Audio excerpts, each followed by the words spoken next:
sasaluhin niyo ako eh. Mga taga-UI talaga. Pare, ang sabi ng mga hurado sa unang grupo. Ano? Mataas daw ang energy, pero walang bago. Sabi naman ito sa ikalawang grupo, pare. Cute. Yun lang. Cute lang.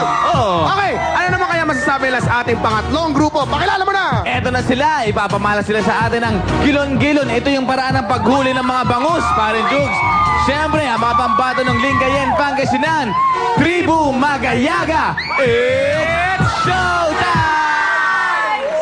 Wow, Pangasinan! Masanto sa kabosan at sikay namin. Mga madlang people, kami po ang pride ng Lingayen, Tribu Magayaga na kumakatawan kung saan matatagpuan ang masasarap at sariwang isda. Bangus dyan! Dito at doon! This is your show, your time! It's showtime!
May bago silang kagrupo. Kunin natin yung props para magamit natin mamaya sa TV. Akala ko kagrupo ka. Sorry, kuya Ray, sorry ah. Akala ko kagrupo nila. Hi guys, ang galing naman. Sino nakaisip ng concept nyo? Sino nakaisip ng concept nyo? May malaking isda. Si Kuya Leo. Si Kuya Leo, kamusta naman? Okay lang po. Ang galing naman na naisip mo na yun.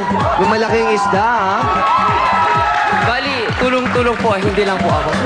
Tulong-tulong, para nakaisip yung idea na yun. Ngayon naman, tingnan natin yung tulong-tulong ng score na bibigay ng Madlang People. Yeah! Madlang People!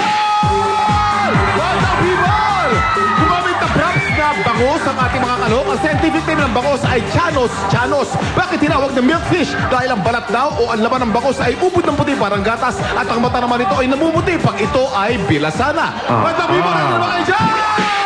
Dito, ready na? Ready na ba rito? Okay! Score mo! Show mo! Iparinig natin ang ating mga tinig. Dito naman tayo sa limit pumunta ngayon dahil napakatawa sa mga score na nakita ko dito sa matang likuran.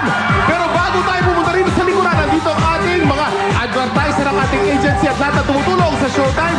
Bigyan po natin ang masigapong palakpakan. Maraming salamat sa inyong pagdating. At pupunta naman tayo dito sa likuran at titignan natin ang mga score dito sa matang likod. Teko, may nakita ko rito. Liga. Alam mo, kanina ka pa nakahagip sa camera. Talagang nakakatuwa ka. Liga. Ang score na binigay mo ay 10. Bakit 10 ang binigay mo? Nasasayaw po ako kasi magaganda ang mga sayaw nila!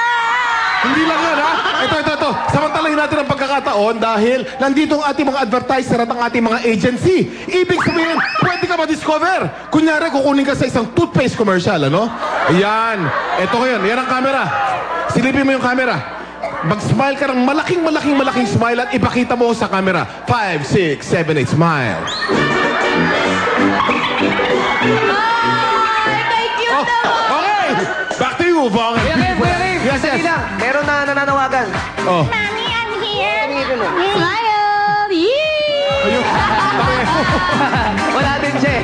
Wala din. Uso ngayon yan, uso. Okay, thank you sa'yo, Kuya Kim. Ito na. Ang ating mga hurado, John!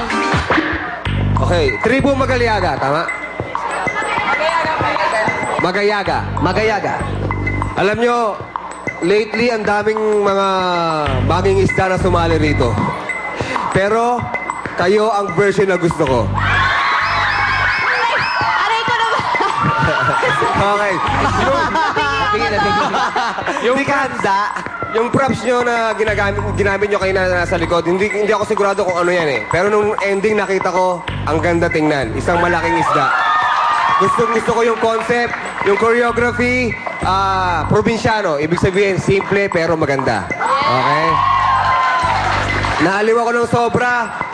Mga badlang people, pakitaas nga ulit yung score. Ang daming G's! Grabe, Diyos, oh. Eh, ano pa ba ibibigay ako? Doon ako sa nakakarami.